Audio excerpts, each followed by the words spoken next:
Gracias. Gracias. Dicen los escandinavos que cuando tratas de esconder un fantasma, realmente lo estás haciendo más grande. Y eso es un poco las incertidumbres de pandemia que tenemos los sanitarios, o que nos hemos ido enfrentando durante este tiempo. Yo propongo la innovación disruptiva para cambiar eso. Innovación siempre es cambiar a mejor, se supone, las cosas que hacemos habitualmente. Y disruptiva quiere decir que es un salto cualitativo. Yo me pregunto, a lo largo de la historia ha habido las vacunas, fueron un salto disruptivo, los antibióticos en el siglo XX, y el siglo XXI que tiene, el siglo XXI debería tener lo que es la tecnología digital, la tecnología móvil para el usuario, para el paciente.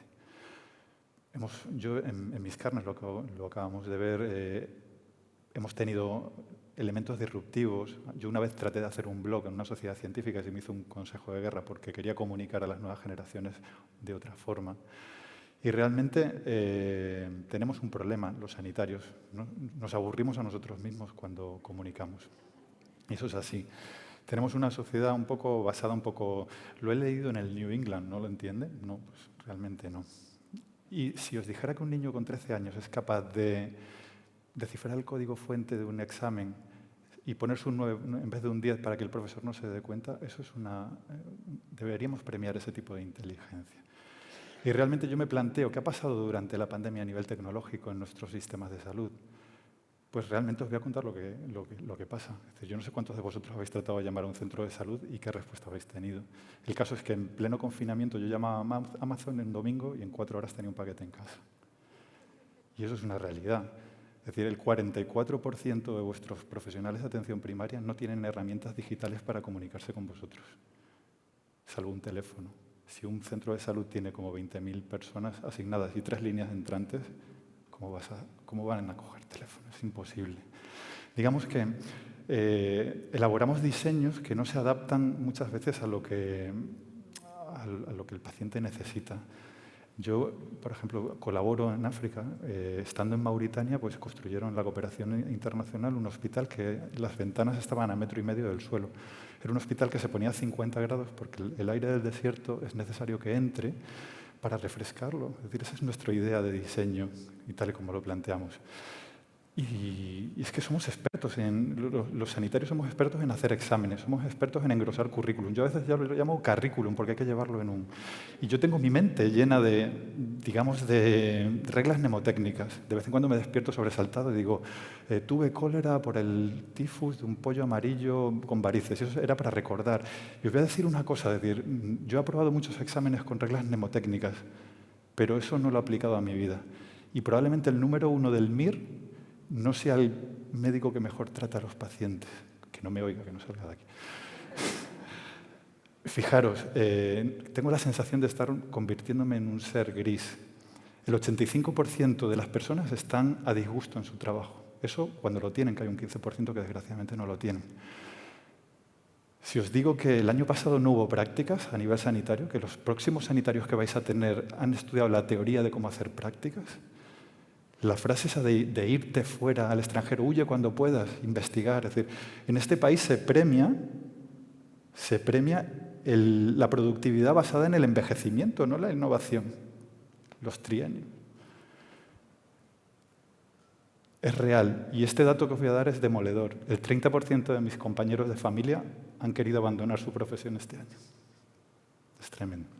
Pero bueno, yo no quiero ser negativo, quiero hablar de cosas positivas que nos ha traído la pandemia, que son bastantes, aunque no lo creáis. Una de ellas, este año, por ejemplo, no ha habido gripe, gracias a la mascarilla que llevamos todos. Ha habido 3 casos, cuando habitualmente morían 3.000 personas todos los años.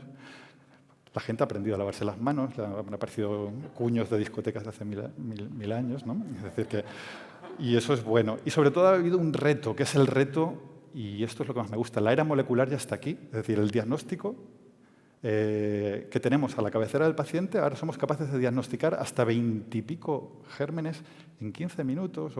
Y esto ya está aquí, eso tenemos que aplicarlo. Y cuando hablo de aplicación, es una cosa que probablemente el próximo año hay una revolución tecnológica en la medicina.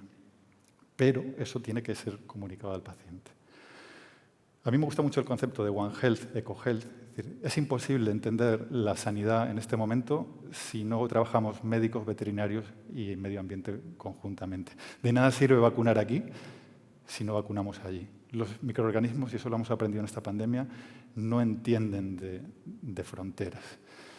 Y a mí me gusta ser proactivo, me gusta aportar. Y en esta charla voy a aportaros 4 cosas que yo creo que necesita el sistema sanitario caduco. A mí me gusta también poner ejemplos. Es decir, eso de que una web que en 3 clics sabes si es buena o mala, que llegas a donde quieras, pues lo voy a aplicar. Y eso que entre cualquier persona de este universo hay 5 personas para conocerse, pues eso también me gusta. Entonces, pues digo, yo voy a poner 4 ejemplos. Es decir, yo quiero desburocratizar lo que hago. El 80% de mi consulta es hacer papeles justificantes.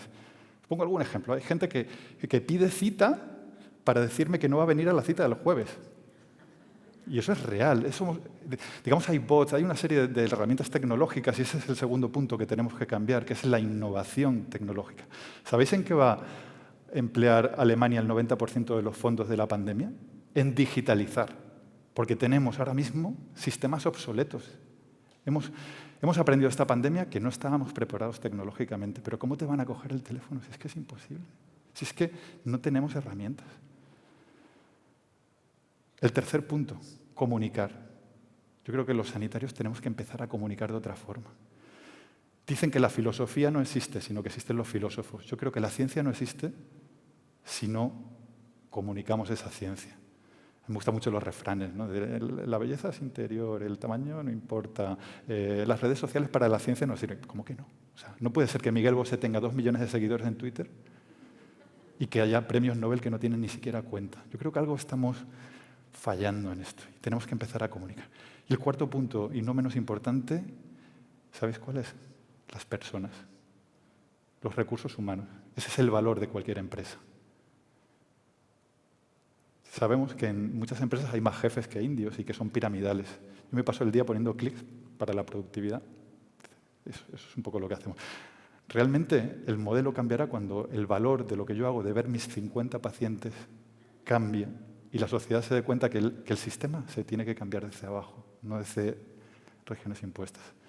Y ahí hablaba de... Cuando hablo de digitalización, no hablo de una digitalización tipo una telecom, que marque el 1, marque el 2. No, la digitalización tiene que ser inclusiva y el paciente tiene que haber un salto generacional.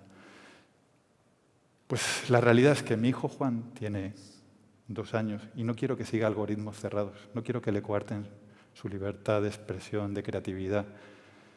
Probablemente la sociedad se enfrente en los próximos años al mayor reto de su historia.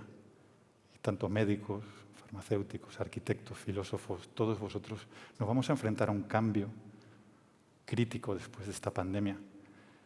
Y realmente tendremos que hacer un pacto generacional para que esto funcione. Fijaros este dato. En este momento no hay ningún ser humano capaz de ganar al ajedrez, a Deep Blue, una computadora. Os voy a decir otra cosa.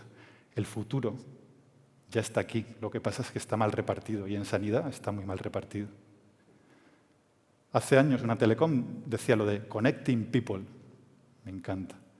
Yo seré feliz si cuando salgáis por esa puerta os haya transmitido pues, mi ilusión, mi reto de comunicar, de transmitir, de contactar con todos vosotros. Yo me dedico a mis pacientes y es lo que quiero. Gracias.